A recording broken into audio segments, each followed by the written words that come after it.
L'activité que j'ai choisie aujourd'hui, je l'ai trouvée dans la trousse La littérature en boîte, qui a été produite par la Grande Bibliothèque. J'ai choisi l'activité de l'abécédaire fantastique. C'est pas un matin ordinaire, je t'en ai parlé.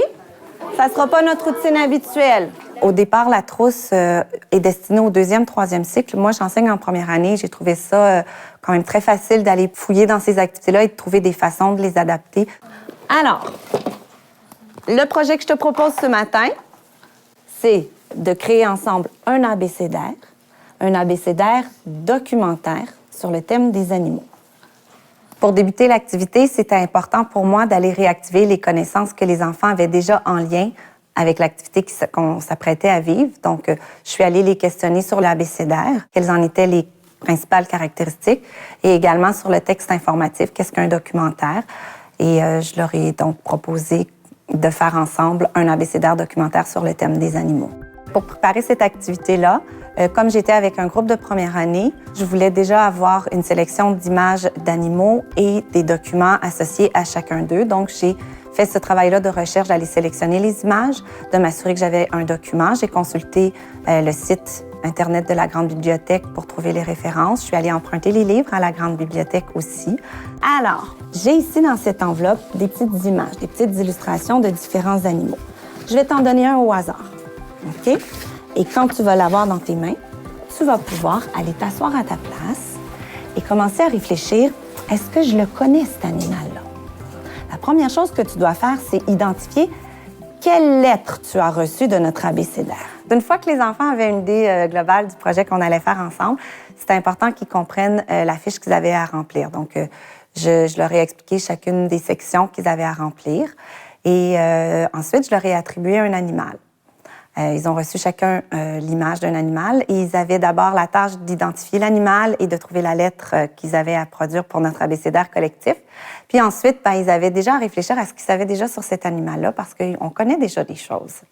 Et dans un troisième temps, je leur ai remis un livre et là, ils devaient aller compléter donc la collecte d'informations pour remplir la fiche qui allait servir à produire l'abécédaire. Et tu vas pouvoir, avec ce que tu sais déjà, et avec ce que tu vas découvrir dans les livres, que tu vas aller chercher dans tes livres, tu vas pouvoir compléter ta fiche. Est-ce que tu comprends bien ce que tu dois faire? Très bien.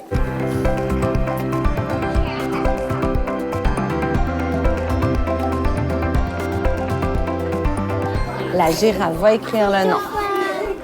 Peut-être découvrir des nouvelles choses, même si c'est un animal qu'on a l'impression qu'on connaît bien. Quand on regarde dans les livres, des fois, on fait des découvertes. La vache, tu m'écris son nom en haut.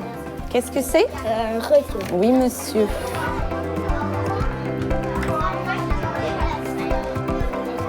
Donc, les sous-titres me servent à pas être obligée de lire tout le livre au complet, à trouver juste ce que je veux, parce que les sous-titres, ça m'indique de quoi ça parle à cette page-là. Alors, l'étape suivante, c'était de créer l'illustration qui allait accompagner ce texte-là, la fiche descriptive. Donc, on a fait la première partie de l'activité, tu as fait ta collecte de données, tu as rempli ta fiche. On est rendu à la partie de l'illustration. Alors, il y a encore une fois 2 étapes à faire, donc la lettre et l'animal. Donc, les enfants ont reçu 3 petits cartons blancs sur lesquels ils ont eu à tracer en 3 graphies différentes la lettre qui était associée à leur animal, majuscule, script et cursif. Toi, elle vit où ton abeille, chérie? La deuxième étape pour l'illustration, c'était l'animal. Donc, les enfants ont reçu un papier blanc sur lequel je leur ai demandé de représenter l'habitat de l'animal, donc l'environnement dans lequel il vit. Et la petite illustration qui s'était vue attribuée au début de l'activité, là, ils ont eu à la découper et à la coller sur le dessin. Donc, l'animal se retrouvait dans son habitat. Et pour terminer, on a associé tout ça sur une même page, donc sur un carton noir. On a collé l'image de l'animal et en haut, les 3 lettres qui étaient associées.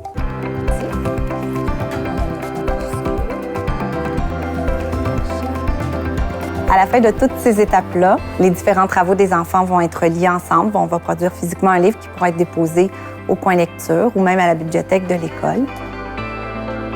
Pédagogiquement, cette activité-là m'a permis d'aller toucher vraiment plusieurs domaines du programme de formation de l'École québécoise, mais ça reste quelque chose de ludique.